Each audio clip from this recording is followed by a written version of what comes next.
আসসালামু আলাইকুম। আমার এক লাইভে এক ছোটো ভাই কইছিল যে এয়ারপোর্ট নিয়ে কথা বলেন। আসলে এয়ারপোর্ট নিয়ে কথা বলা তো হাজার হাজার মানুষ বলতেছে, আসলে লজ্জা শরম নাই। যারা এয়ারপোর্টের দায়িত্ব আছে ওদের লজ্জা শরম নাই। প্রবাসীদের এত কষ্টের টাকা, প্রবাসীরা এত কষ্ট করে, কত হুজুর আলেমুলামারা ওয়াজে বিভিন্নভাবে বলতেছে, এমপি মন্ত্রীরা বিভিন্ন জনে কয়, কিন্তু ওরা উপরেই কয়। ওরা উপর থেকে আমাগরে মনে হয় ভালোবাসে, ভিতর থেকে ভালোবাসে না। আর এয়ারপোর্টে গেলে সেলুট দেওয়া লাগবে আমাগরে। শুধু আমরা প্রবাসী যারা, এরা এতটুকু নিরাপত্তা চাই, আমাদের আসা যাওয়ার যে বিমান খরচটা, এটা কোনো সিন্ডিকেট হাতে না থাকুক।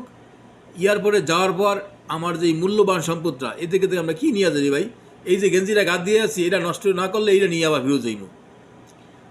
বাচ্চাদের জন্য অথবা কিছু নিয়ে যাওয়া, বাবা মার জন্য আত্মীয় কিছু একটু নিয়ে যাওয়া, কসমেটিক নিয়ে যাওয়া, এই জিনিসটা যারা এই আমার লাখিস দেখতে থাকে, ওনারা এই লাখিস টাকাইটা আমাদের এই জিনিসগুলা রেখা দেয়। এর চাইতে কষ্ট কি হইতে পারে?